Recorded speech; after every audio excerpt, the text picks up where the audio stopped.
पैसा जो माणसाला काहीही करायला भाग पाडतो. कधी पैशापायी आई बापाला घराबाहेर काढलं जात आहे, कधी पैशापायी नवरा बायको मध्ये घटस्फोट होतोय, कधी पैशापायी हत्या केली जाते. थोडक्यात काय, पैसा सध्याच्या घडीला लोकांसाठी इतका प्राणप्रिय झालाय की या पैशासमोर सगळं काही शून्य झालंय. भोपाळमध्ये तर पैशांसाठी एका बीबीएच्या पोरानं मित्रांच्या मदतीनं एका लहान पोराचा प्रायव्हेट पार्ट म्हणजे थेट अंडकोश कापलं. त्यानंतर त्याची हत्या केली आणि त्याची बॉडी तलावामध्ये फेकली. सगळ्यात मोठं दुर्दैव हे की ज्या पोराच्या बाबतीत ही घटना घडली त्या मुलाचा तर फक्त 100 रुपयांसाठी हाकनात जीव गेलाय. त्यामुळे भोपाळमध्ये नेमकं काय घडलेलं होतं, बीबीएचा पोरगा मित्रांच्या मदतीनं प्रायव्हेट पार्ट कापण्याचा धंदा कसा करायचा, या सगळ्यात मोबाईलवरच्या जाहिरातीचा कसा दोष होता, हेच सगळं या व्हिडिओत पाहायचंय. व्हिडिओला सुरुवात करण्याआधी अंडकोशाबाबत काही महत्त्वाचे मुद्दे थोडक्यात समजून घेऊ.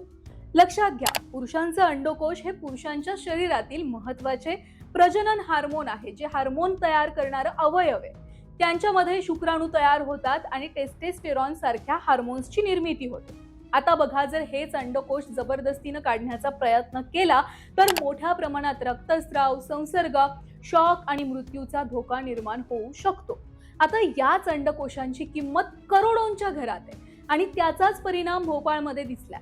आता भोपाळमध्ये नेमकं काय झालेलं आहे ते पहा. भोपाळमध्ये बीबीए झालेल्या झोएब खान यानं मोबाईलवर एक जाहिरात पाहिली.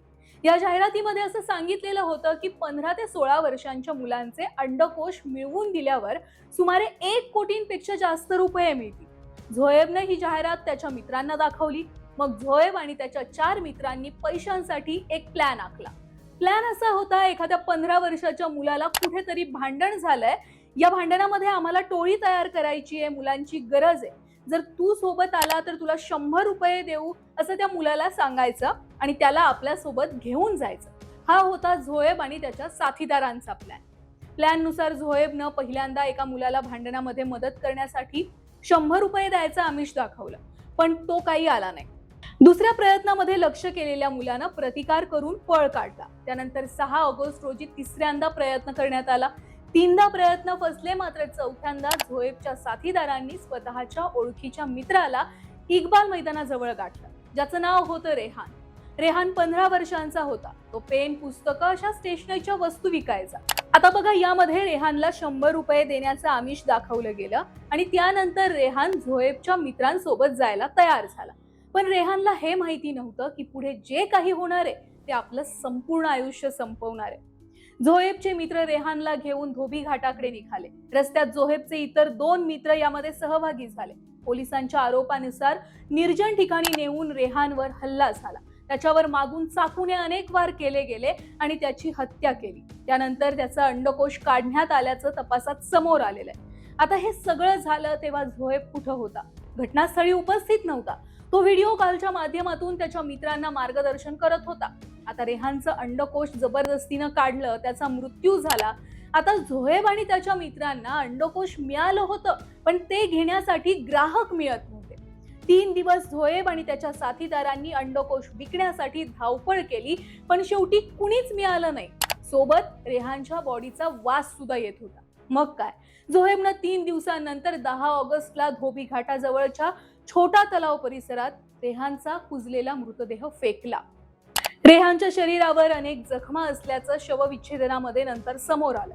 सुरुवातीला ओळख पटली नाही, नंतर कपडे आणि हातावर असलेल्या एस शंकर या टॅटूमुळे रेहानच्या आईला आपल्या लेकाची ओळख पटली. लक्षात घ्या, ज्या कोट्यवधी रुपयांच्या लालसेपोटी हा गुन्हा केला गेला, तो प्लॅन हत्या झाल्यानंतर फसला. पण या पैशांसाठी 15 वर्षांच्या निरपराध पोराचा जीव गेला. त्याला जबाबदार कोण आहे? स्वतःला डॉक्टर म्हणवून घेणारा झोएब की मोबाईलवर फसव्या जाहिराती करणारे लोक? मुळात सगळ्याच गोष्टी समाजावर ढकलण्यापेक्षा पालकांनी सुद्धा स्वतःच्या लेकरांकडे लक्ष दिलं पाहिजे. मोबाईल मुलांच्या हातात देणं चुकीचं नाहीये, पण मोबाईल मधून त्यांच्या डोक्यात काय जातंय याकडे दुर्लक्ष करणं धोकादायक आहे. पालकांनो, मोबाईल फक्त किती वेळ वापरतोय तुमचा मुलगा एवढं विचारू नका, तर त्यामध्ये काय पाहतोय, कुणाशी बोलतोय ही माहिती सुद्धा विचारा. तो बोलतोय ते खरोखर सत्य आहे का हे तपासा, हे प्रश्न विचारा. भोपाळची ही घटना आपल्याला एक गोष्ट स्पष्टपणे सांगते की एक खोटी रील मनोरंजनासाठी तयार झाली असेल, पण तिच्यावर डोळे झाकून विश्वास ठेवला तर तिचा परिणाम खऱ्या आयुष्यात अत्यंत भयानक होऊ शकतो. एका अफवेनं एका कुटुंबाचा मुलगा हिरावून घेतलाय.